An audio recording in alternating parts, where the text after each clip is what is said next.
Okay, a couple months ago I did a Suzuki DF90A video where I changed the oil, changed the water pump, did a complete routine maintenance on this motor.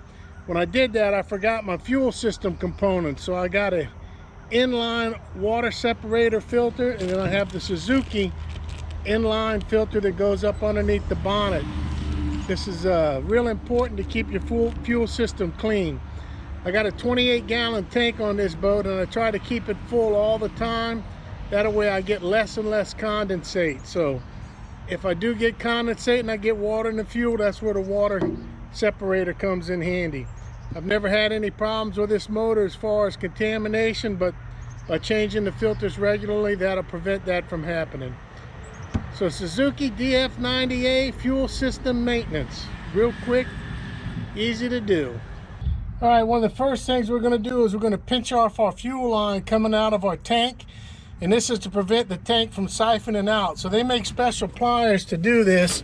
But what I use is I have this clamp used for woodworking. And I just clamp it down onto the hose. That'll pinch off the fuel supply to where it won't siphon out and it won't damage the hose at all.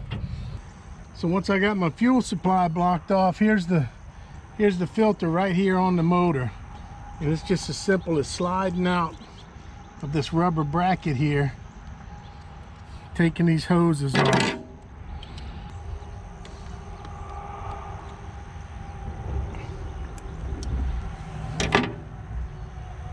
Get careful with your hoses, you don't want to break them. So once I get it out the bracket, take this little bottom cap off.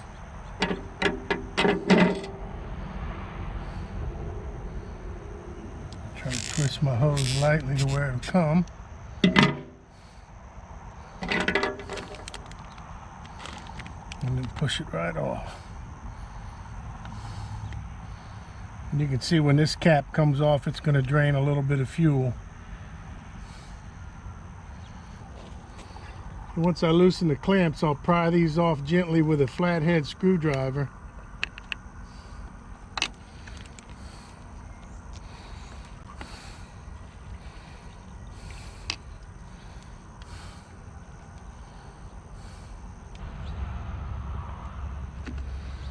Whatever you do, you don't want to ruin your hose here. These are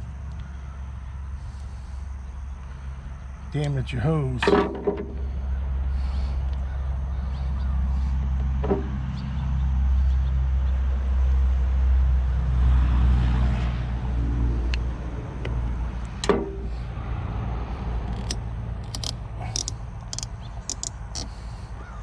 It was hard to get off there. And we're going to reuse this piece. A little bit of gas on my hands now, they're all slippery. All right. I want to tap that later and see how it does. And of course, we always want to use only genuine Suzuki parts. So you can see the new canister comes with the bottom drain already installed. We'll put our mount back on the top.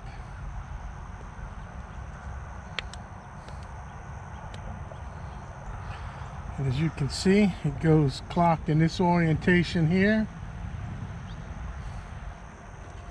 Go ahead and reinstall our fuel line first.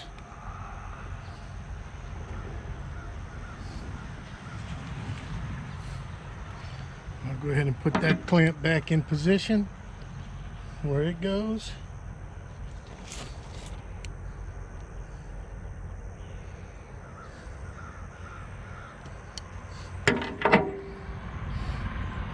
Install our top line. We'll do the same thing with this clamp.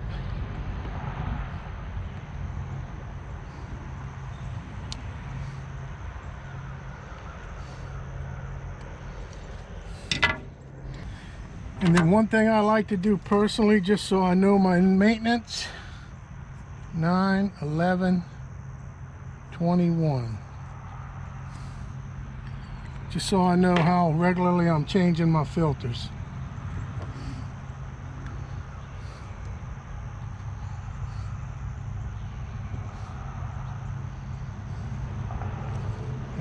this all back in place.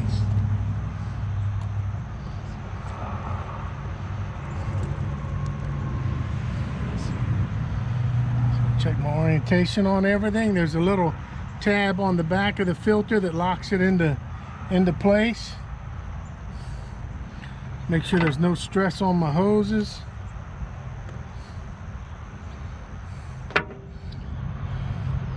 And we're in good shape. So that's the inline fuel filter. And what I'm going to do is I'm going to tap this to see how bad it is.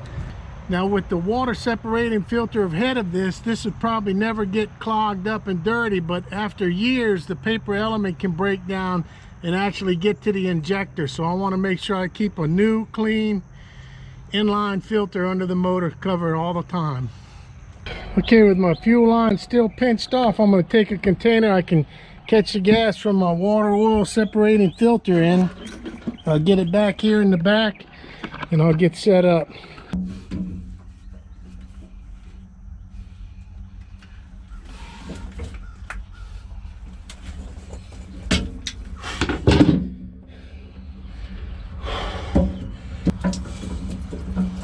Try to catch as much of the gas as I can.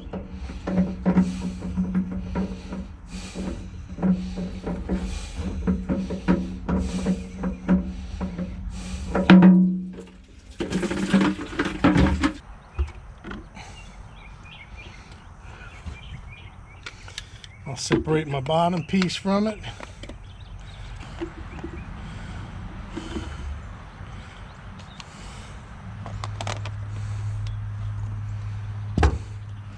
What I'm going to do is when I'm done, I'm going to knock on this filter and see just exactly what kind of stuff is in it. You can see right here, here's one big piece of some kind of sediment inside my filter. So I'll take a nice clean rag and clean this out real good.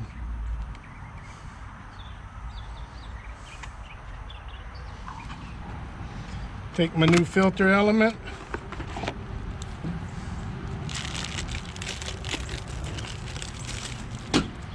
And it's going to have new O-rings with it.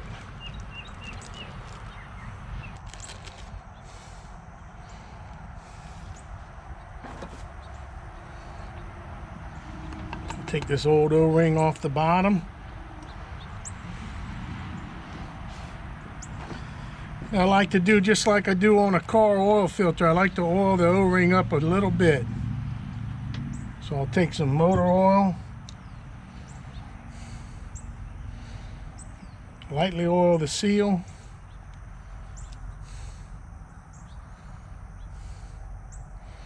And I'll do the same thing to the seal here.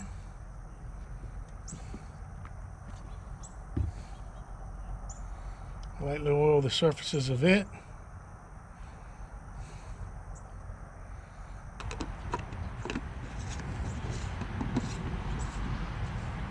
You can see the bottom of this canister has a taper all the way around to where that new O-ring slides right into the taper.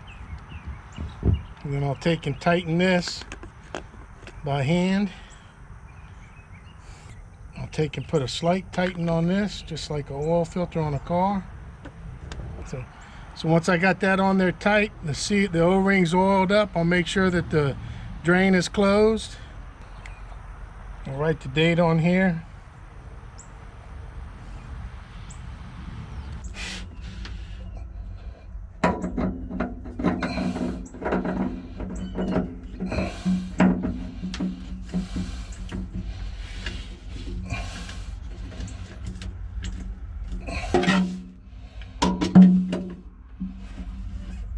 Just like an oil filter, once you get it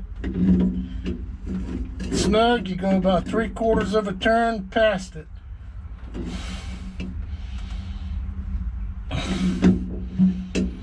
There we go. All right, last thing we do is unpinch our fuel line.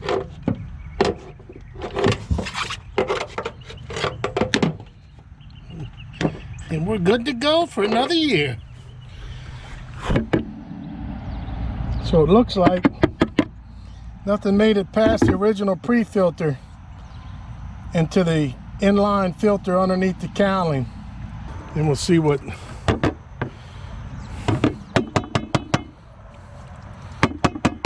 And you can see a lot of sediments in that pre-filter.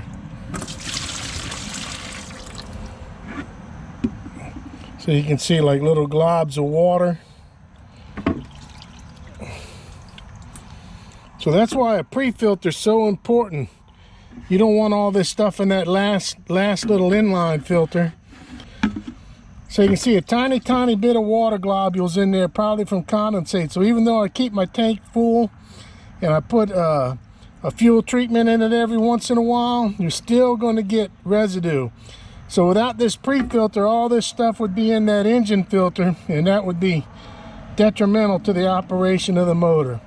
So fuel system maintenance, very important. So usually I do this fuel system maintenance at the same time I do an oil change and a water pump impeller change, but I just forgot to buy the parts this time. Fuel system maintenance, one of the most important things to keeping your motor running good and giving it longevity. So till the next video, get out there and go fishing.